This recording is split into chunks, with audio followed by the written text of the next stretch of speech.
அருண் விஜய், சித்தி இட்னானி இவங்க ஆக்டிங்கில் மான் கராத்தே, கெத்து போன்ற படங்களை இயக்கிய கிரிஷ் திருக்குமரன் ரைட்டிங் அண்ட் டைரக்ஷனில் உருவான ரெட்டத்தலை படத்தோட ரிவ்யூ தாங்க இன்றைக்கி பார்க்க போகிறோம். மூவியோட run time 1 hours and 53 minutes. Hey guys, welcome to cinematics.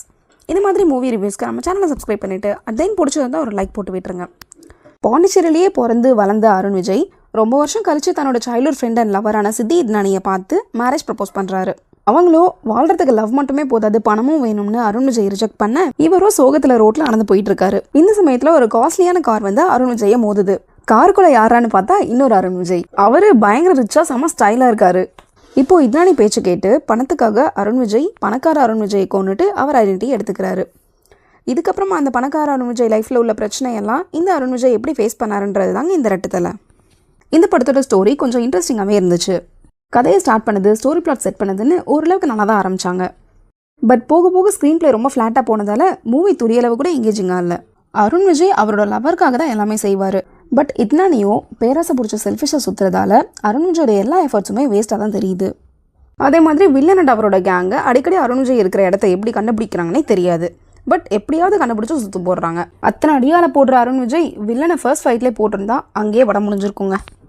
Climax வரைக்கும் வில்லனை ஏன் கொல்லாமல் விட்டாங்கன்னு ஹீரோக்கும் டேரக்டருக்கும் மட்டுமே தெரிஞ்ச ரகசியம்னு நினைக்கிறேன். இவங்க சர்ப்ரைஸ்னு நினச்ச கிளைமேக்ஸில் வச்ச மாஸ் ட்விஸ்ட்டு படம் எங்கேயுமே கனெக்ட் ஆகாதனால அதை ட்விஸ்ட்டு ஒரு சின்ன பிரமிப்பை கூட கொடுக்கலங்க. அது மட்டும் இல்லாமல் இவ்வளோ பெரிய டானாக இருந்துட்டு எதுக்கடா இவங்களை பார்த்து பயந்து ஓடுறேன்னு தாங்க தோணுச்சு கிளைமேக்ஸ் பார்க்கும்போது. ஆக்டர்ஸ் பர்ஃபார்மன்ஸ் பொறுத்த வரைக்கும் அருண் விஜய் கிளைமேக்ஸ் போர்ஷனில் மட்டும் மிரட்டி விட்டார். சில இடங்களில் முக்கியமாக ஃப்ளாஷ்பேக் சீன்ஸ் எல்லாம் கொஞ்சம் ஓவர்டு பண்ண ஃபீல் தாங்க கொடுத்துச்சு. இட்னானி அவங்க ஆக்டிங் மூலயமா அந்த கேரக்டருக்கு கரெக்டான ஜஸ்டிஃபிகேஷன் கொடுத்துருக்காங்க. ஜான் விஜய் ஒரு கெட்ட போலீஸாக நிறைய படங்களில் பார்த்துட்டோம். பட் இதில் கொஞ்சம் வித்தியாசமான நடிப்பு கொடுக்கலான்னு முயற்சி பண்ணியிருக்காரு. ஆனால் அதுவுமே பெருசாக ஒர்க் அவுட் ஆகாத ஃபீல் தாங்க வந்துச்சு. சாம் சிஎஸ் மியூசிக்கில் சாங்ஸ் எல்லாம் இம்ப்ரெசிவாக இல்லைனாலும் பிஜிஎம்ஸ் டீசெண்டாகவே போட்டிருந்தாரு. பர்டிகுலராக கிளைமேக்ஸில் செம்ம ஹையாக கொடுத்துருந்தாரு.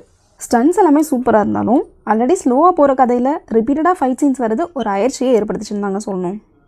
டிஜோடாமி சினிமாட்டோகிராஃபியில் ஒவ்வொரு ஃப்ரேமும் செட் பண்ணது அந்த கேரக்டரோட மூட விஷுவலாகவே நமக்கு கன்வே பண்ணிட்டாரு. இந்த படத்தில் சினிமாட்டோகிராஃபி ஒர்க் எனக்கு ரொம்பவே பிடிச்சிருந்தது. இந்த படத்தோட பாசிட்டிவ்ஸ்னு பார்த்தீங்கன்னா cinematography, music and story plot. நெகட்டிவ்ஸ்னு பார்த்தா ஃப்ளாட்டாக போகிற ஸ்க்ரீன் பிளே, கன்வின்சிங்கே இல்லாத ஸ்டோரி அண்ட் ட்விஸ்ட், எக்கச்சக்க லாஜிக்கல் விதிமீறல்கள். ஓவராலாக ஐடியா வைஸ் ஓகேவாக இருந்தாலும் மேக்கிங்கில் எங்கேயுமே பெருசாக இம்ப்ரெஸ் பண்ணாத ஒரு பிலோ ஆவரேஜ் படம் தாங்க இது. இந்த படம் பிரைம் ஓடிடியில் ஸ்ட்ரீம் ஆகிட்டு இருக்கு. So if you are interested, watch the ரெடியஸ் ரெட்டத்தலை.